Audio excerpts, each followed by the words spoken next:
Hora de conversar com Juliana Rosa. Segunda-feira é dia de projeções para a economia brasileira. Hoje a gente coloca uma lupa aqui sobre as projeções de inflação. Ju, bom dia para você.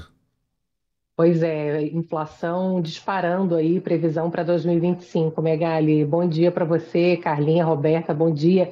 Boa semana aí para vocês, para os nossos ouvintes. Saiu agora há pouco aquela pesquisa que sai toda segunda-feira, que o Banco Central faz com o mercado financeiro e a previsão para a inflação desse ano disparou. Agora está em 5,5%. Lembrando que o limite da meta de inflação do governo é 4,5%. E essa semana vai ter a primeira reunião do Banco Central para decidir juros, começa amanhã, quarta-feira, esse é o resultado, a primeira reunião com o novo presidente, Gabriel Galípolo, à frente da instituição.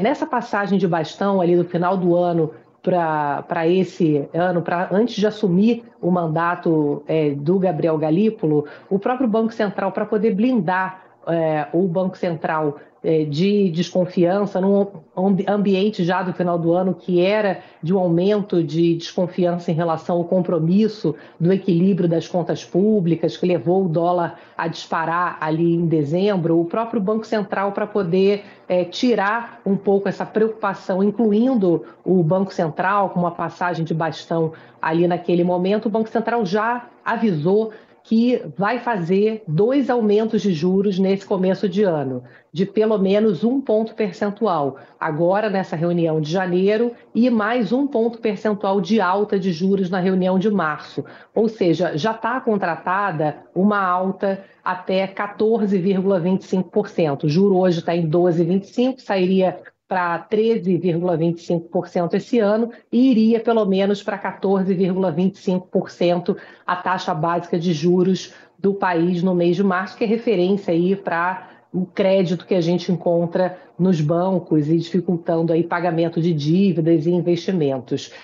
A grande dúvida agora até onde vai esse aumento de juros? Porque com esse aumento forte aí de previsões de inflação para 2025, com uma desconfiança em relação ao equilíbrio fiscal e toda a pressão que isso tem colocado em cima do dólar. Se fala que os juros poderiam ir a 15%, 16%, tem previsões realmente muito negativas, porque isso derruba a economia de qualquer país. Difícil crescer com juro tão pesado como a gente tem hoje, né? O governo tem demonstrado preocupação principalmente com a inflação de alimentos, mas não é só alimento que está caro. Na inflação divulgada na sexta-feira, a prévia da inflação oficial do mês de janeiro mostra uma inflação que está muito espalhada, demonstrando que a questão ela é muito maior. Tem inflação de serviços muito alta, batendo recorde, serviços em geral, você vai ao psicólogo, com qualquer tipo de conserto, cabeleireiro, a parte de produtos em geral da indústria, eletrodomésticos, eletroeletrônicos, que tem a ver com dólar, e a parte de alimentação também.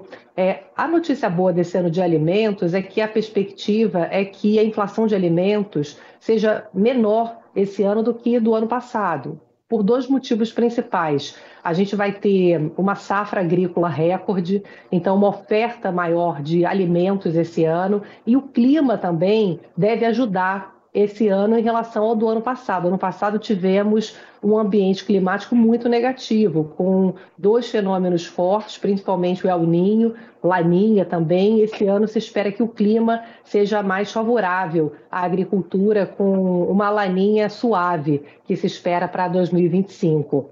E o terceiro fator é o dólar, que a gente vê aí o dólar agora, nesse início de mandato de Donald Trump nos Estados Unidos, recuando, mas é uma incógnita ainda. Ninguém sabe o quanto que as políticas de Donald Trump vão, de fato, impactar o comércio mundial. Por enquanto, ele foi muito agressivo na política de imigração e mais suave na política tarifária, de impor tarifas ao mundo. Mas isso não significa que não vem tarifas pesadas. Ele está ali negociando, ninguém sabe ainda até onde isso vai, então não dá para cravar que o dólar entrou numa trajetória de queda. O governo está falando aí em importar alimentos o que não tem uma garantia de que isso vá fazer com que baixe os preços, porque os preços internacionais, em geral, de alimentos estão caros, estão difícil achar algum alimento com preço menor. Carne, por exemplo, está cara no mundo todo. O ministro Rui Costa falou do milho. Os produtores locais já estão se manifestando, porque aí, no final, o efeito pode ser um desestímulo à produção local. Os próprios economistas falam que é difícil imaginar que haja alguma mudança significativa de preços se o governo baixar impostos de importação de alimentos, enfim. E aí acaba isso gerando tanto ruído, né, com medo de o governo acabar gastando mais e causar desequilíbrio fiscal, ter tabelamento de preços, e aí abre uma outra porta ali de desconfiança no momento que o governo precisa trabalhar fortemente para manter o dólar em baixa, que tem a ver com resgatar a perda de confiança em relação ao compromisso da responsabilidade com as contas públicas. Então, Megali, Carlinha, Roberta, é importante nesse momento o governo focar naquilo que é importante para poder conter a inflação de alimentos, que é equilibrar os gastos e fazer com que não haja pressão adicional no dólar, mais ruídos. A gente não sabe o que vem do Donald Trump, então muita calma nessa hora. Como diriam os antigos, né? Canja de galinha não faz mal a ninguém. É importante ter tranquilidade o governo para não acabar, ao invés de puxar o preço de alimentos para baixo, puxar para cima nesse momento aí já de grande pressão no orçamento dos brasileiros. Pronto.